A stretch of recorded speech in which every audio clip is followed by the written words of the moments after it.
Good evening, everybody. Not your traditional show. I think after FC Cincinnati's great run of form, and then the Nashville match, there was plenty of overreactions and takes out there. And I'm gonna be, you know what I've learned in life, guys, it's that follow Pat Noonan's footsteps. The man usually has a really good temperament and a good pulse, and Pat Noonan wasn't freaked out and he wasn't overreacting, so I'm not going to either. I've had plenty of time since then, and let's just do like a roundabout chat, see how we're feeling. I'd say what 1/3 of the season has passed us by, maybe a little over 1/3, and see how we're feeling about the team, how we're feeling about the summer window. Natty SC plays here tomorrow. Whatever's on your mind, and any of you watching tonight, feel free to join us. Let's just do a little fireside chat. And I know everybody's kind of in off-season mode. I'm sure our stream numbers will be down and podcast listener and views will be down, and that's all right. That's all right. It gives us something to do on Monday, and I'm joined tonight by Boston Brazel, of course. I'm joined by Justin Blair and Brian Biedenbach, and we threw out the script. Right, guys? There's no script in front of us. I have no idea what I'm doing now. We're going to find out how this show really runs. No, I think sometimes like it's good to get away from routine, right? Like we do we've got our thing, and if you listen to the show, you pretty much can know we're gonna go, intros, best and worst. We're gonna hit up the recent games and do our segments, maybe have a cool interview or two, but that's good to sometimes, I think, just to throw the playbook out, right? Yeah. And whenever you're participating in chat, you're going to see Rupesh just grill us the entire time. So maybe that will change up this week. Well, I started the show like 7 minutes later than normal. That probably threw some of the regulars off, and they may not be around. Let's see who we tricked on that one.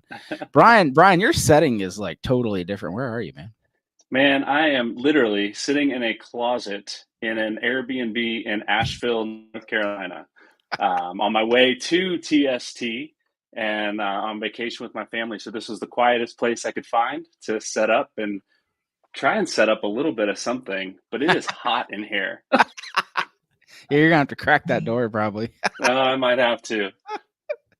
That's awesome though. Asheville, I feel like you went too far south, like you missed it, like you passed it. Well, no, it's a little bit farther east. Really? Where we're headed. Yeah. So it's like straight east, another 3.5 hours from here. So we got a little bit of drive tomorrow to get there, and games kick off Wednesday morning at 8:30. Is the first time I think Natty SC plays. So we got a little time to get there. Cool, man. That's great. What's the mansion? Biltmore, is that what it is? Did you go do all the Asheville things? We haven't.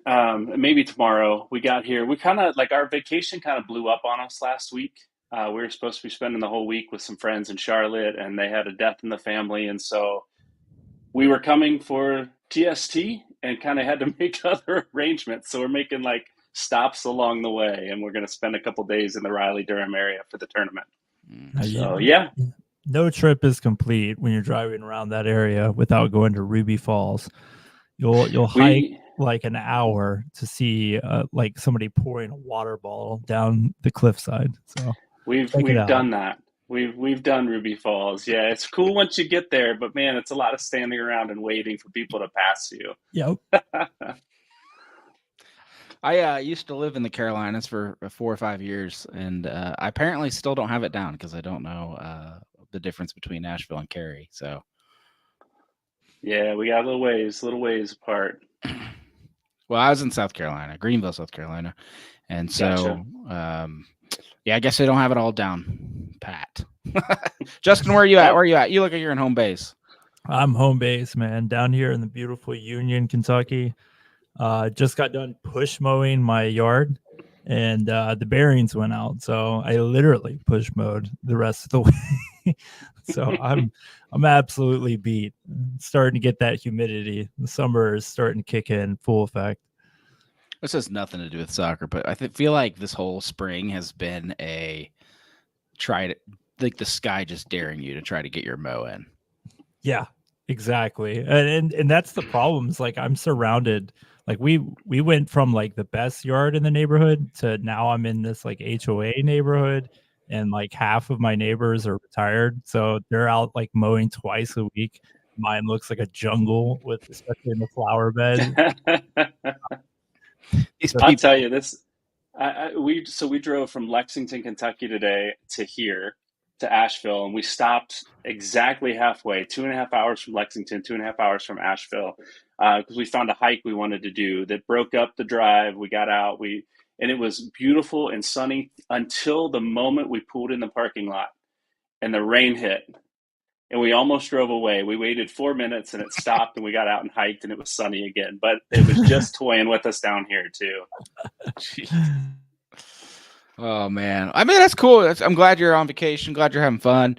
FC Cincinnati, I think, was just cruising and having fun up until this week.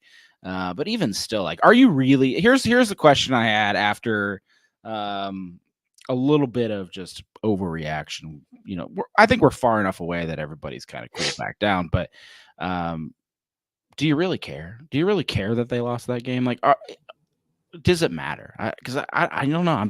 Maybe I'm just way too relaxed, but I feel like no. Yeah, I mean, for the team itself, it doesn't bother me. I know a lot of fans are probably watching the standings, and I think it helps that Inter Miami also dropped points during this run. I think they had a draw on Saturday, and then on Wednesday they had a loss to Atlanta, surprisingly.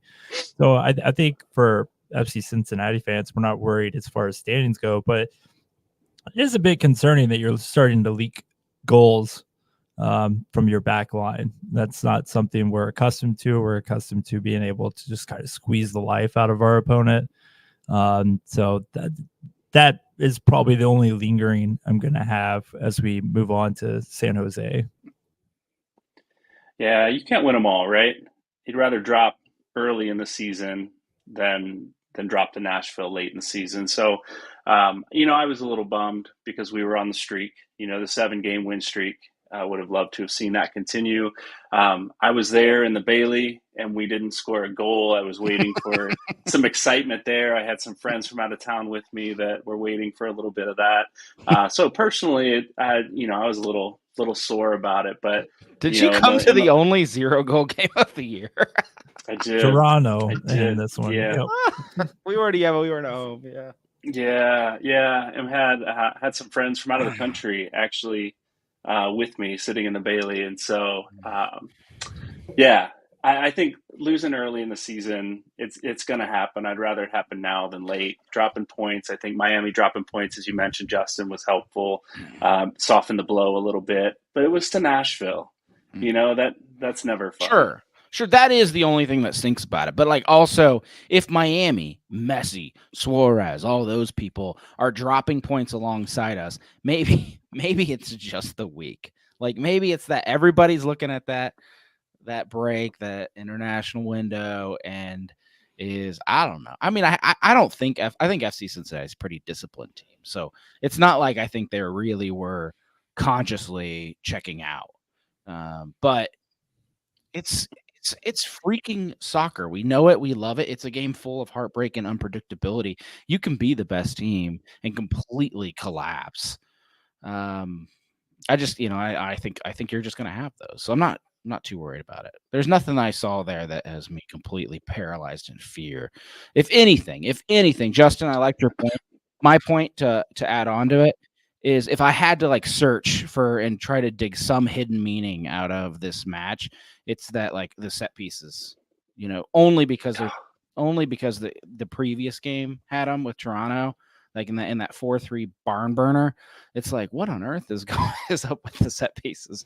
But that's the only thing that has me like a little slight pause. Yeah, it's been a common theme, hasn't it, for the last few years?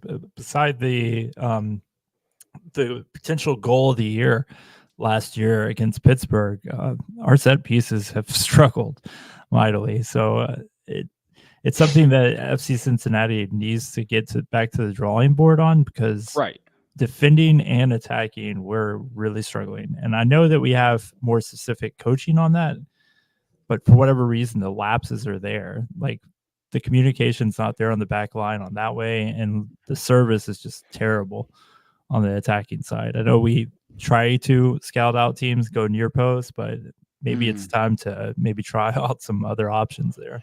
Right. You're going to fix the defensive problems. That's way easier than fixing like scoring on set pieces all the time. I don't think there's a great team in the league with an amazing set piece percentage, but defensively you have to feel confident, right? Miazga, Robinson, Murphy, Hagelin, whoever it is back there is gonna, plug the holes. They're gonna coach. You can coach that out of them. Yeah, I'm not as concerned on the back line. I think you're right, Boston. I think we'll get that figured out. Those guys are usually pretty good in the air and marking back there. It's offensively, I just feel like we waste our set pieces. We had 4 or 5, and every single one of them went over the bar. Like, Let's at least get them on frame. We're trying to shoot near post over some of the tallest guys in the league. And go over their heads and get it to dip, which can happen, but it's hard to do. Mm-hmm. Maybe we get some service to a back post. I don't know what we do, but every single one went over the frame. I think that, did you guys know what the stats were? How many shots we had in total that match versus shots on goal? I think everyone on goal went right to keeper, and the rest of them, I think 8 of them went over. Yeah, I mean, I didn't look at that. We had 21 shots, though, total. And wow, that's more than I thought. Yeah, and 6 we were attacking. Yeah, and they were right to his hands too, right? Yeah, we were attacking. I think we created chances there late in the match, and we just kept putting everything over the bar. That's more concerning to me. Mm-hmm. And missing the timing of runs too. That was kind of frustrating, particularly there at the end of the first half. There was a couple times where Lucho kind of forgoes the run that Valenzuela's making, or even there was a couple times Valenzuela struggled to find Kelsey. So those situations are just going to get worked on, and I mean, it's fatigue. You get this, like Boston said at the top of the show, you get to the point of the season where you're looking at that international break, you're wondering, you get that vacation. These guys don't get a lot of off time in the off season anymore, so your mind might be wandering a little bit on what kind of family activities you can get into. Yeah. I like what the listeners are saying. Like, just tired. Rotations probably needed. No Kubo, Gimpy Yedlin, no Boop, no Baird. Which, I mean, I'm sure fans weren't clamoring for Baird to be in this match anyway, but it does bring in someone who hasn't played in a bit. They just had a very emotional match in Toronto. So, I mean, I don't want to beat this horse to death, but it's if Miami's slipping and we're slipping, I think there's just something in the week. Yeah. Can we talk? I know we don't have really a rundown and a script. We're totally off script tonight. Can we talk about Kelsey for just a minute? Yeah. What did you think of his play in this match versus the last one? All right. I did have one thing to add on that, because we were just talking set pieces, and it's entered my mind that FC Cincinnati has not adapted to having Kelsey on this team when it comes to set pieces. We're still trying to shoot for glory and these really low percentage shots. When now all of a sudden, when you're doing these, especially not, let's ignore corner kicks, but when you're doing these free kicks, these from outside the box, and you have down there Robinson, Kelsey, Miazga, and we saw Miazga get his head on one in this one. Why are we not going for those the height, the skill that we have down in the box now? Granted, that's never been our game. We've always been a team of short kings, and but I think times have changed, and we have to change with them. No, go ahead. Yeah, no, I asked a question, Justin. You jump in, and I'll wrap this part up. Go ahead. Yeah, I completely agree with you, Boston. I think that it is time that we start identifying those taller players in the box when they're attacking on it. I mean, I think Orishano has done a really good job at being able to show bend and accuracy. It's just that sometimes his foot just doesn't get under it for whatever reason. I think they were really struggling at the beginning of the season with that kind of stuff. But yeah, Kelsey, in my opinion, in this match, kind of just seemed a bit, to me personally, he seemed completely out of place, right? I think that the Nashville defense was able to kind of just play physical on him. You could see that they weren't going to take Walker Zimmerman off of him the entire match. He was either Walker Zimmerman man marking him, or it was doubled up the entire match. And, when he usually kind of bowls over center backs, this match, it seemed that he was a little bit more timid, playing a little bit above the box.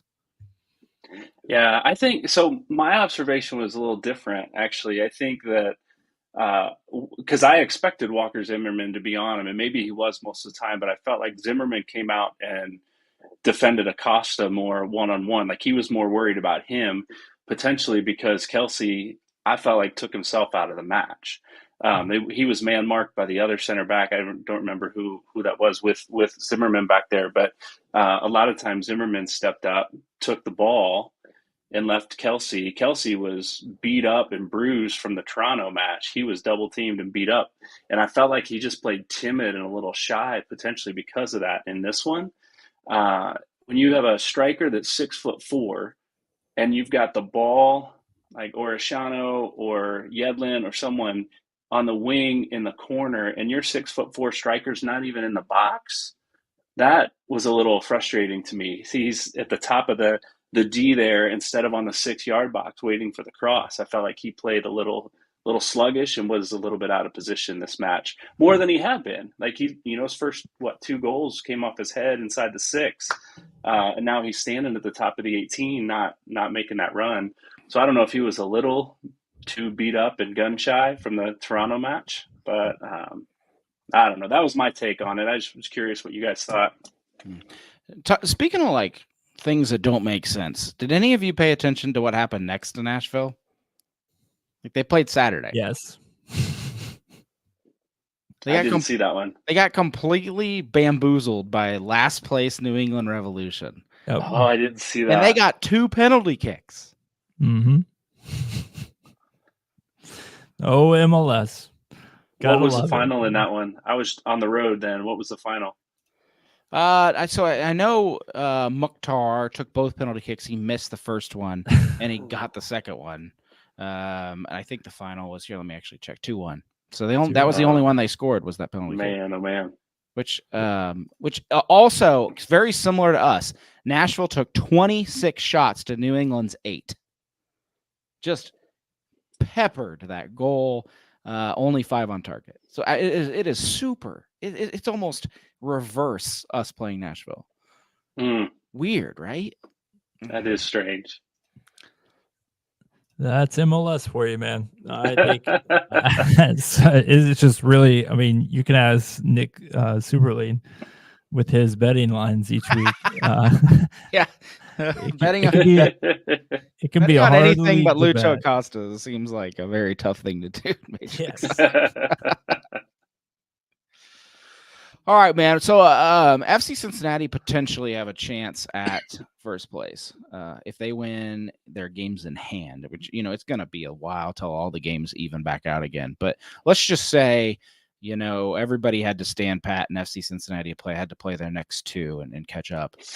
You got to feel good about theoretically being number 1 or number 2 after 1/3 of the season. Are you guys, if you could go back to week 1, would you take the spot? Oh, absolutely. 100%. Fully expected us to be 4th, 5th position here. I feel like Columbus was gonna. I mean, they've only played 14 games, so they're 2 less than us, 4 less than Miami. Yeah, but I felt like Columbus was going to be able to kind of hold their own. I'm really shocked that Philadelphia has just fallen apart after making the Andre Blake, a little bit of the locker room issues that they were having. But yeah, I completely take our position. I mean, we're looking at Inter Miami. That's going to be a messy list. Now you have to keep an eye on RSL over there. I mean, Arango is just on fire with another hat trick. So I really think that, Miami, RSL, and Columbus are the only ones that can catch us at this point. What about New York? I don't believe in it. I think that they're their situation there has been. I think this is the higher end of what we're going to get out of them. They're still young and inexperienced, so that comes with its own challenges whenever a team is scouting and preparing for New York. I think in the later half, whenever they start playing some of those second matches, I think people are going to be better prepared for them. Plus, they're getting some of their Western Conference opponents out of the way. Some of they have a very favorable Western Conference. But Red Bulls is another team that could potentially catch fire, but it seems that it's going to be a 4-dog race. Mm-hmm. Well, yeah, I thought the same thing, Justin. I think maybe we'd be in fifth position at this point with the turnover we had in our starting lineup, and the struggles we had, still continue to have on the offensive side of the pitch. Like it's still difficult to find some of that chemistry with some of the guys we've had coming in. But yeah, absolutely, I'd take this position that we're sitting in right now as we're still finding our way. We're still winning games and we're still holding our own on the field. Speaking of chemistry, Joseph on Facebook, he said RSL is insane. And I actually thought RSL were kind of posers like a month ago or so. I was like, oh, yeah, they're doing well. They're doing pretty good, but it's RSL. It's a Western Conference. Like, who cares? And then I saw that freaking midfield shot this week, catching the keeper out. Just really smart freaking play from their new designated player. Just, I mean, absolutely phenomenal. I think they're crushing it. I said it on Twitter and I said it on this stream before. I think it's the biggest crime of the century that Arango was able to go to RSL. How no one else was able to pick him up in their DP spot is ridiculous, because RSL, like, the system didn't even work for them. They're completely kind of making a tweak for him to be a part of the team. And then, I mean, what they got going on there, Arango is the perfect fit for this team. It's never had a striker like that, not in recent memory, at least. I know Jason would probably be screaming at the TV right now. Everyone is just expecting RSL to RSL at some point, right? Just come down to earth, but they're still up there. LA Galaxy fell back to the pack. Vancouver's fallen back to the pack, and LA Galaxy, at least before summer window, they don't look like they're much of a threat. So RSL may be running away with the West before we even see those midseason moves. Wow.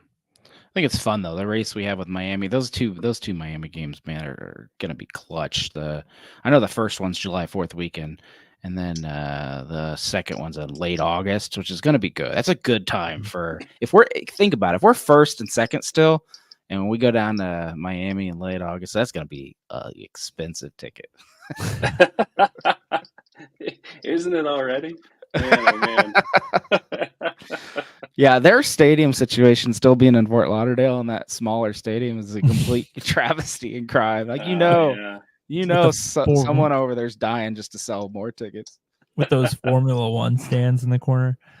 Yeah. Did you see how many fans St. Louis brought to that match on Saturday? Mm-mm. Oh, it was crazy, man. They had I would say probably a quarter of the stadium with St. Louis fans down in Miami. How? Wow. It was insane to watch. I don't know how, but I mean, Western Conference opponent, you're probably not going to ever see Messi again. So people may have just forked up the dough to go see him. Because like supporter group section tickets, like I think the most FC Cincinnati gets in Columbus is like $250. So I can't imagine Messi Miami, man. SeatGeek, go in there, pay the fees. But at that point, you're paying $300 plus to see Messi. There's only 20,000 seats. That's a limited.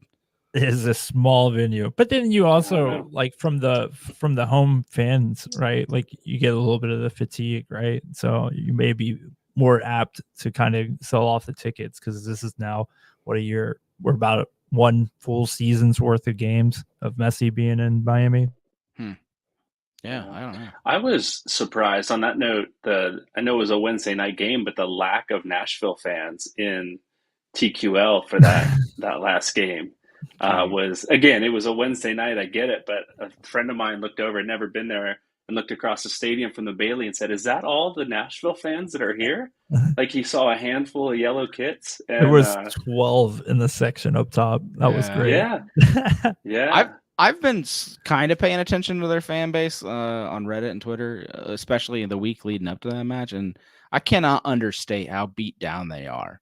Like they got their coach fired. There literally was zero belief in the Nashville fan base that they would win in Cincinnati. It was like zero belief. So I think it was just like, I gotta call off work, pay a bunch of money, get a hotel, watch my team get their butts kicked. No, thank you. And then the 12 most diehard we don't care fans showed up and got rewarded for it. So props to them. Right on. I was an away fan in Columbus, and let me tell you, that's a good feeling. Mm-hmm. Like winning a game that people maybe don't think you're going to win, and not walking out of the stadium with your head held high. I'll go back and take that feeling any day of the week. I felt it was a good vibe. Give it a few years before those glass balls start flying around at you. Oh man. All right. So let's talk a little bit about the slate. Like the games, believe it or not, eventually we come out of this break. It's still a ways away though. It's like June, mid-June before we playing soccer again. I know, it's crazy. At least you're getting your fix down there in Carolina. I'm kind of jealous of you, Brian. I can't wait. But you talked about New York beating up on some teams, Justin. And I'm not, especially after Nashville, I'm not going to take any games for granted anymore. But the slate for FC Cincinnati, like the first 5 games back, San Jose, bottom feeders of the West. Philadelphia, bottom feeders of the East. New England, the bottom feeder of everything. FC Dallas and DC United. That's not a bad 5 games. Those are terrible teams. If you had to draw a shake the rust off from a break, schedule up, I don't know if you could make it any better than that. No, definitely not. And again, I'm not sure, when does the window start? Because we may be catching Philadelphia right at the beginning of the window. Anyhow, you have a lot of question marks at Philadelphia with, is Julian Carranza going to get that contract? Is he going to leave? Yeah. Are we looking at, I think it's Jack McGlynn is also on the cards for that. So there's lots of question marks around that club that they're going to be coming into face. It may be a moment to reset or a moment for Curtin to kind of mix things up.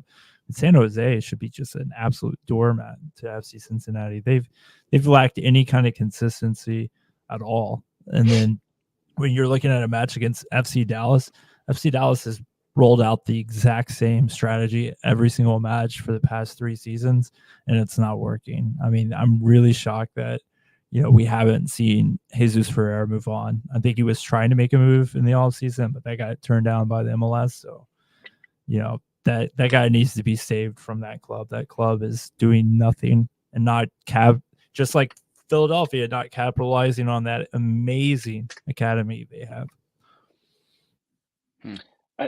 First of all, it's just weird to hear you say Philadelphia, bottom feeders of the East. Like that's been so long, right? Yeah. The universe is broken somewhat. Yeah, it does feel a little odd, and so we trust in Pat Noonan a lot and his game plans. I think Jim Curtin probably has a way to come out of this and pull his team out. And, I'm sure they're hopeful of that. We're hopeful that doesn't happen, especially in those first couple of games back. But, yeah, man, I'm hopeful. Those first couple of games, it gives, 2.5 weeks some of these teams had on break. It gives them time to figure out their issues and right their ship as well. And we're coming off that loss to Nashville, even though we were riding high before. So we've got some ship riding to do ourselves, I think, to come out and compete. I love that we play San Jose first, Western Conference rival that we haven't seen, and at their place, and that they're at the bottom of it. So I do like that. That gives us a good start. Those first couple games back for sure. If I was a Colorado fan, I'd totally come out to that game just to see what's going on in the East. I mean, you gotta be pretty discouraged if you're a Rapids fan, just year after year after year after year after year. So, Poor guys. They're probably just waiting to see who shows up and decide if it's worth it. Is it good soccer today? All right, I guess I'll go watch the other two. No, this is long after the brownie points for their throwback jerseys have worn out. So this is just bad at this point. It's just Espinoza or nothing for that club. So Yeah, they got to figure out things. They don't have the financial backing, or at least not executing a financial backing to a way that can compete with the West right now. Yeah.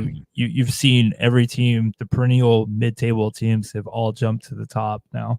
And then Galaxy and LAFC and Seattle are going to be able to turn it on when they want. Mm-hmm. Joseph saying we need to not implode after the break. I agree, Joseph, but I'm not. I'll just be straight up with you. I'm not super worried about this break. If FC Cincinnati hits a rough spot that they're not ready for, or obviously asking them to win 7 games in a row repeatedly is probably asking too much. Even the best teams are going to have moments or draws or just moments of brilliance and moments of failure. But what I would be more worried about is post-Leagues Cup. Post-Leagues Cup, Cincinnati goes Miami, Montreal, New York City, Columbus, Minnesota, like LA. Like, you got some just brutal. Like, every game you should have wanted to share after this June break, because we're just playing like 5 to 6 bad teams. You wish they were mixed in that schedule after Leagues Cup, because that's where it gets. That's where it gets a little. And then last year, we seemed to come out of Leagues Cup a little stuttery, I think. Yeah. I mean, we played Columbus and Inter Miami in the semifinal of the Open Cup, so that was definitely 2 of the hardest draws that you could possibly find last season. Yeah. On the other side of that, though, it gives us, these next 5 games give us some time to figure out some of our issues and what's happening up top. What's going on with Boupendza? Where is he going to be with us? Is he going to be shopped around? Is he going to be on the field if he is with us? Is he playing? I think it gives us some time to figure out some of those issues, and coming back post Leagues Cup, that maybe we've got some of those things in better order within our team and within our locker room coming out of that break than we're as concerned about coming out of this break. Yeah. Clear heads. That's all I want. Spend some time with your family, address any concerns that you never get to address because you're training all day and tired when you get home. Like, take the week and a half and just hang out, do what you need to get done, and then come back refreshed. And I think that's the biggest takeaway for me. They'll be all right. All right, you guys want to talk a little Natty SC since you're down there, Brian? What are you looking forward to the most? Is this a nostalgia tour for you, or you think they got a chance? Oh, I think it's a nostalgic trip. I think it's. I'm always hopeful, man. I'm at work. They call me the eternal optimist. I'm always hopeful that we have a chance. But some of the competition in their pool is going to be stiff. It's going to be tough, and we'll see what happens. I think the top 2 teams come out. Is that right? I think that's how it is. So and we then 8 third-place teams as well. 8 third-place teams. So I think with that, we have a chance, but I don't know that we'll finish near the top. But, man, I'm excited. For me, I get to bring my youngest son, who just loved some of the USL players. Manu Ledesma, like, that sold it for him.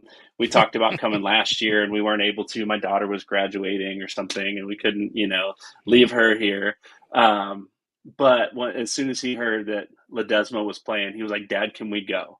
So I get to, experience the tournament with him. That's the thing I'm most looking forward to, is just hanging out with my boy on the, just watching the team play and seeing his eyes light up. But, covering it a little bit for CST, I'm excited to, see what we can do to get some coverage for us here back home. And looking forward to it. Yeah, I'd kill to see Manu put on a jersey again and just see if there's any of that magical left foot again. We'll see. Can we sub him in on some set pieces? Can we bring him in just late in the game, set pieces? Let's just see what he can do. Oh, it would have been cool to have him on the team the same time as like Lucho Barreal, some of those guys. You know, if any player could have made the jump, it was him, and I just don't think he got a fair shake because he was surrounded by other USL guys. Yeah. I want to see if Ocho was improved at all. Last year was pretty rough.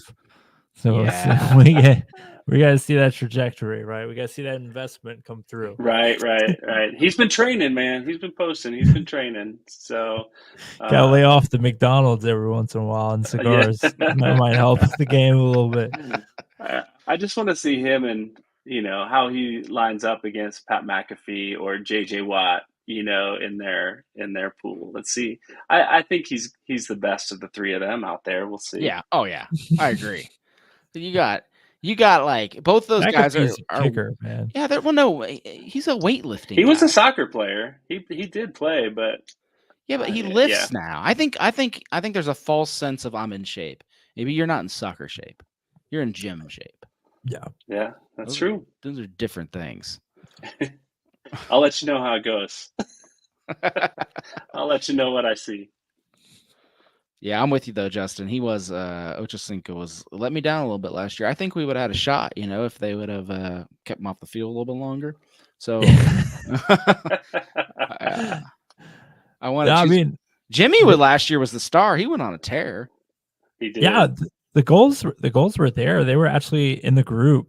Some of the highest scoring games. I know that their first match against #United was 4-3. Their match against I believe it was Conrad and Beasley. So that's two guys that played USMNT. They 5-3 against them. And then their match against Gracie FC, I don't have any clue who was on that club, but they were able to secure a win there. So, you know, maybe if the rules were the same this year, they would have been one of those third place teams. Huh. Well, there were 32 teams last year. Is that right? And 48 Correct. this year? Yeah. Yeah. So they added a lot more to move on. Expanded it out. I'm sure they increased the prize too, right? Mm-hmm. Well, no, it's still $1 million. Okay. So it's still on the dot. That's still a lot of money for like whatever tournament, you know? Yeah, exactly. Oh, I wish I had that kind of money. If I had that kind of money to throw around, man, I'd have like a podcast off. I might ask for a little bit more if I'm having to guard Nani. I mean, come on.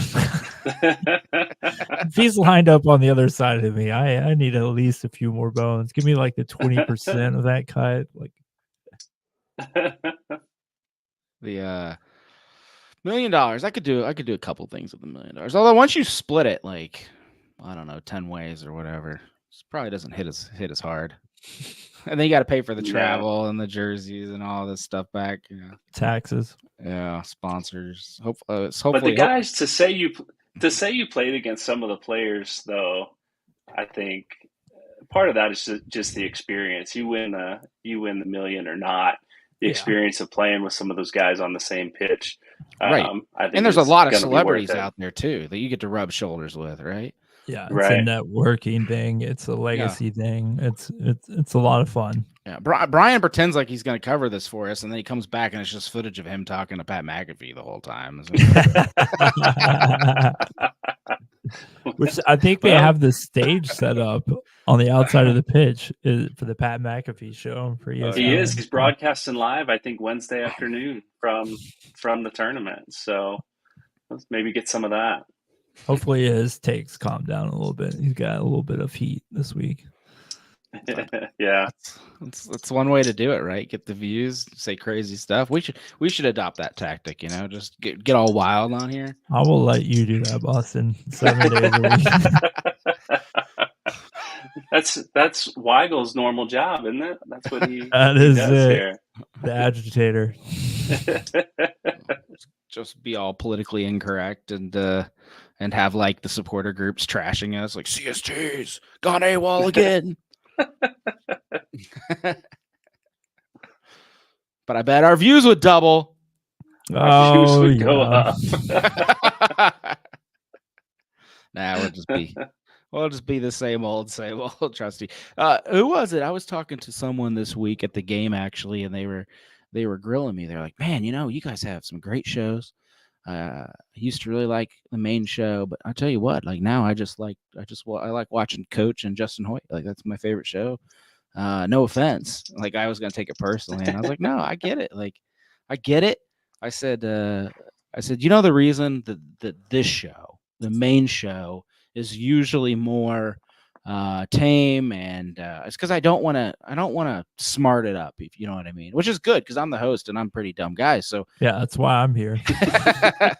but I was like, you know how many people there are a lot of podcasts out there. You know, you can check out, you know, some shows that might be a little bit funnier.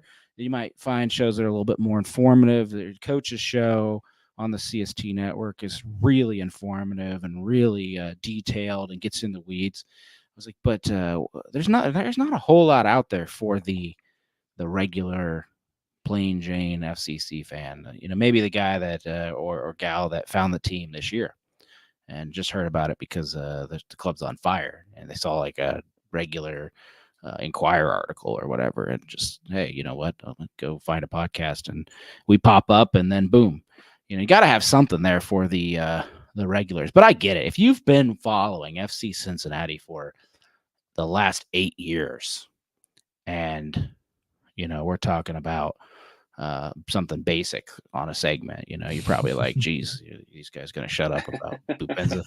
So we're still trying to pronounce names correctly, aren't we? Our 7-part series on the US Open Cup. Yeah, but could you imagine being a new fan and you get like a 7-part series on a tournament you've never heard before? Yeah. Oh, I totally get it. And if any new fans are listening, actually, Jeff Tebbets over on Jersey Swap this week is going to be doing kind of like a season to date kind of podcast. So I'm really interested to hear that. I tell you what, through, like you said, Boston, there's something for everyone in FCC land, and yeah, we are a spoiled fan base, no lie. It is. Yeah. It's like you could go night after night listening to different podcasts, and you couldn't cover them all by match day. There are podcasts you probably have not even heard of, because I do a search every now and then, and you'll see them pop up. Unfortunately, sometimes they also go away, but you'll see things pop up, and you know, just some guy in his basement trying his luck at talking about a club he likes. I love that stuff. That's all. That's all we are at the end of the day. So. Yeah, every once in a while, just put us aside and go check out something you never heard of before. We won't be offended. Not every day I tell you listen to something else. So what's your one and only chance? But no, I think it's all about the community. We got great socials, great memes in the FCC community, great banner. I mean, whatever creative people come up with these banners that you see at the games, just absolutely crack me up. There was a Buc-ee's one this week. Did you guys see that? And yes. now Cincy Shirts has stole it and put it on a shirt. We also have an unaffiliated mascot. I don't think who else has a unaffiliated mascot that gets banned from the stadium for being too close? We got some killer fans. We just need Opie and wacky waveable inflatable tube man. Like, just that needs to be on a shirt somewhere. Unofficial mascots that will go to the grave. Oh, and what was the Dunkin' Donut? That one needs a name, like the Ring of Honor. Do you know what I'm talking about? Like Stadium. Yeah, during USL days. That was. Yeah, I don't remember his name, but we need the Ring. Come on, guys! Sprinkles. Thank you. You guys gotta get back in the lore of it. Sprinkles needs to pull the sword at least. I'm demanding it. Didn't they did something year one, Justin, because the fans were starting to clamor about Sprinkles. They did bring him back. It's kind of a tease. Yeah, but it was just for that one game. It was like kind of a slight little honorary. Unfortunately, it was like all pre-match, nothing too big. But I would love to see a renew in partnership. What's crazy is Dunkin' Donuts is still a sponsor. You can, but here's how lame it is now. At halftime, you have to open the FCC app and pick a virtual race person. By the way, first time I ever did this was this past week. All right. So the lady sitting next to me is like, "Did you log in the app and pick the winner?" And I was like, "No, who does that?" Like I'm always buying a beer, but it was a Wednesday, so I'm trying to be responsible. So so instead of buying a beer, I sit there and I pick the Dunkin' Donuts mascot on the FCC app. This is where I fell into a trap. I picked who I thought would win the virtual race at halftime, on the board. I was right. I was right. But I thought I would get like anything at Dunkin' Donuts, like a coupon for a donut, drink, whatever. No, you get what you picked. Like if you picked iced coffee to win, you only get iced coffee. Which is what I did, and I hate iced coffee. I absolutely hate it. So now I have won a drink I will never buy. Never use it. You could give me 100 of them for free, and I would throw them all in the trash. That's smart though. Like they're on the back end watching what's everybody picking and what's nobody picking. That's who's going to win the next race. Absolutely, it's the one that nobody's picking. What is our sales low on? Let's go Yeah. ahead and hype that one up a little bit. Well, don't pick something you don't want. Don't pick who you think's going to win. Just pick the thing you would like to eat the next day. Yeah. Just ride it out. Yeah. So learned a big lesson. I just have the picture of Sprinkles coming out at halftime though, and the sprinklers turning on like they always do, and Sprinkles kind of melting there at halftime, or the icing. Yep. Like when we talked about him coming out at halftime, that's the image that I got. We can't do that to Sprinkles. I don't think Messi has had a full introduction to the league until he has Sprinkles experience. That's what we need. Bring it back. I know everyone, Jeff Birding, if you're listening tonight, you need to get Sprinkles back in the stands as soon as possible. Yeah, don't even care. Don't even worry about the money, Jeff. We're not in it for the money or for the sponsorship. We just want Sprinkles. We never cared about the sponsorship. I'm just laughing at the irony of Jose's comment. He found the show and he says, "Finally, a group who knows what they're talking about soccer-wise in this town," and we've gone off the rails on Sprinkles. Sorry, Jose. We tricked you for a second. We know donuts too. We know soccer and we know donuts. Tiger Twist. Too many donuts. I can go all day with that. Oh man! All right, so we got Brian down there. We're gonna watch Natty SC tomorrow. That's pretty cool. We've got FCC not coming back for another week and a half. That's totally not cool. And what's the only other thing that's kind of happened? Like, Columbus got their butts kicked in CONCACAF. That was fantastic. I was gonna ask you, are you guys on Team MLS needs to beat Mexico? Absolutely not. No, I grew up in SEC football country, and I jumped off that train a long time ago, and I'm doing the same thing. Screw the MLS. If it's a rival, I'm not sure. I'm not cheering for them. I'm sorry. What do you gain from that? Like, oh, we get more street cred. No, your rival gets more street cred. You're just sitting at home like, oh, I wish we were going to the World Cup. Yeah. I don't know, man. I sat down and I said, I think this is the only time I might halfway root for Columbus. But I was totally okay with that 3-0 outcome. Perfect. Did somebody say they were all sick before the match too? Was that a legitimate story? Little stomach bug going on. They drank the water. They went down there and drank the water. Everybody knows you don't drink the water. Come on, guys. Yeah. Dude, there's there's some conspiracy theories out there. I was reading Columbus social media, and they think Mexican fans poisoned them all on purpose. Jesus. Like it was some grand strategy. Like the cartel moved in and was like, "You're all gonna die." Like, no.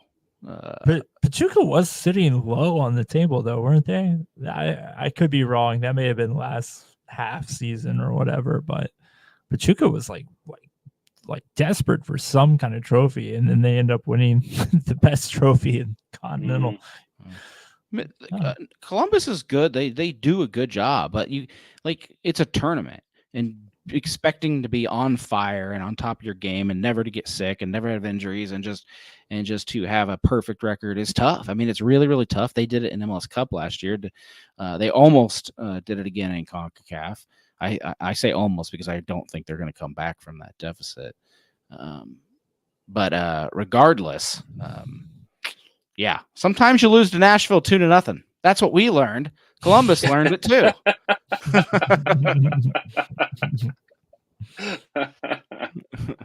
How about Tyron Marshall getting coach of the month for MLS Next Pro? Did you see that? I didn't see that. Not a boy. And there was a time we all wanted him fired. Yes. Yeah. It wasn't that long ago. I won't. No, it wasn't. It wasn't that long ago. Yeah. I still have mixed feelings on whether he's that good of a coach or whether he just got a stacked roster. Yeah, I think there's. I mean, it's hard to measure what's going on here. I mean, they did just recently call up Stefan from the academy. Stefan's been phenomenal for them. The pieces are starting to gel together. You got to remember they start a little bit after us. So they're still kind of early into their season. So, after it kind of looked like it was going to go the same way, pulling off 5 straight wins, I think they did finally fall to Inter Miami. But, hats off to him, man. Proving us wrong. Stefan, I think that was a breakout player of the month. It's really awesome that they're actually getting some, recognition for their hard work, because that's what we want to ultimately see from these guys. We want them to get recognition, get back in winning ways would be nice for all of us, but it's good to see that they have, some confidence going out of this. You never want to be developing players in a system where you're just like, oh, geez, we got a game this week. Yeah. Did you guys see Did you guys see Reddit today? Somebody got the charter flight. I don't even know how to read Reddit, so no. Here's a picture of the Columbus charter flight back home.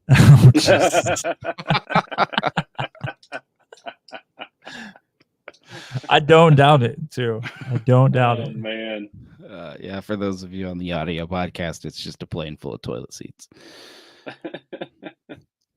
If you can't laugh at your rival's downfall, you're not enjoying life enough. Oh, screw them.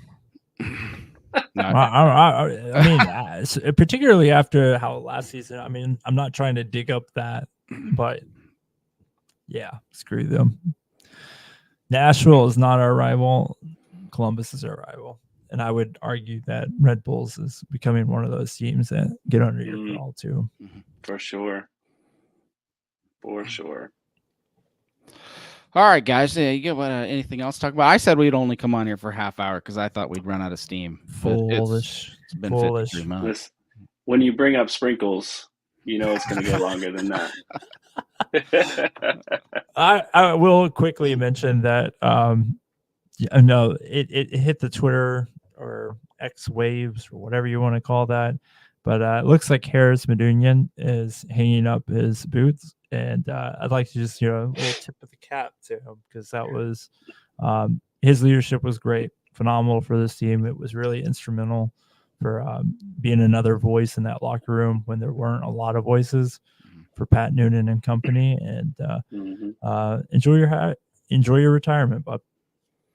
Yeah, he was a player that I've actually pulled up some of his highlights and just shown to my son, who is a tall, skinny central midfielder, lefty, who has the ability to put a ball on a dime like Medunian did. And he's a player that I watch how he moves. He's smooth on the ball. He's comfortable under pressure, and he always seems to make the right pass and completes that pass. And so he's one that I pointed out to my son over and over. Just watch these highlights. Watch these highlights. This is the way you play, and I want you to learn how to play it better. And so, yeah, I liked him as a player. I liked his leadership, and tip of the cap to Harris Medunian. Yeah, one of the first of many in the long line of Philly raids. Right. Sergio Santos is one of Mhm. those. Powell. Gaddis. Dude, that would Coming be back. Gaddis. Yep. that would be a great trivia day. Just like name Yeah. like you have All to of them. you have to name an FCC prior Philly player, and you can't repeat. Go as long as you can go. You could go forever. Then you had Baji. Baji was a Philly player, right? Jimmy McLaughlin. I could be wrong about that. Yeah. Jimmy for sure. And our new what's the name of our new guy again? I already forgot. The new draft pick, Academy kid. Pro. Oh, yeah. Stefan. He Yeah. is, yeah. Yeah. Yep. I know there's. I'm gonna one day be able to pronounce his last name, so I'm just gonna keep calling him Stefan for right now. You know, there's probably some journeyman too that's played for Philly like 5 teams ago, and we don't even know. And like Kai Kamara. Yeah, he technically counts. All right, guys. I think it's been a good one, and it's been fun to chat with you and have fun without really writing something down and following a plan. So I was 100% dependent tonight on the chemistry of the three of us, and I think we held our own. Mm-hmm. You know, A lot of fun. I don't know if it was Lucho and Barrial level, but it was good. Give us time. Give us time. Alrighty. Well, thanks for tuning in. If you're watched live, you are a glutton for punishment and audio podcasters. We hope we gave you something to carry over while we wait for FCC to come back. It's been a fun one. We'll be online. We've got a Natty SC coverage already on the website. Go check it out. We'll see if Brian can drum up something down there in the next couple days as well. And I know we'll be watching the match here. Justin, you or Grayson, somebody's covering some of these matches, I think. So. Oh yeah. Grayson was just at King's Hammer yesterday, and I will be doing I think Racing Louisville here soon. Oh, awesome. So yeah, we got plans Nice. and things coming out there. You gave the shout out for the thing we're supposed to give a shout out. Oh yeah. Jeff Tebbets wants you to watch Jersey Swap this week. He's got a special one. He's been planning it for like weeks. So just do me a favor and watch it, because if it gets low views, he's going to be real discouraged, and you don't want to see Jeff discouraged. No, just kidding. I think it'll be a good one. His work speaks for itself. So check out. Don't take a vacation break. There's still plenty of stuff coming from us, and it'll be worth your while. We will see you in 2 weeks, maybe. We might do one of these next week if we're really itching to talk about soccer, but with FCC leaving us high and dry, we're running out of material. So I guess we need Natty SC to make a deep run, right? Yeah, that's right. Let's see what we can do Yeah. in TST. By the way, that's on ESPN Plus. Your old USL friend. If you still watch any USL, they're over there on ESPN Plus. I think you can probably get like a interim subscription, or maybe just pay $5 or $6. Well, how much is it now for a month? I'm part of that bundle, but a lot of them are on TST.com, so you can check a lot of those there. I think there's only like a handful of games on ESPN Plus. Yeah, or if you're Brian, just walk out of the hotel and go check it out. Yeah. Heck yeah. Yeah. All right. We will see you soon. We'll be back at it. Go FCC. And you suck, Columbus.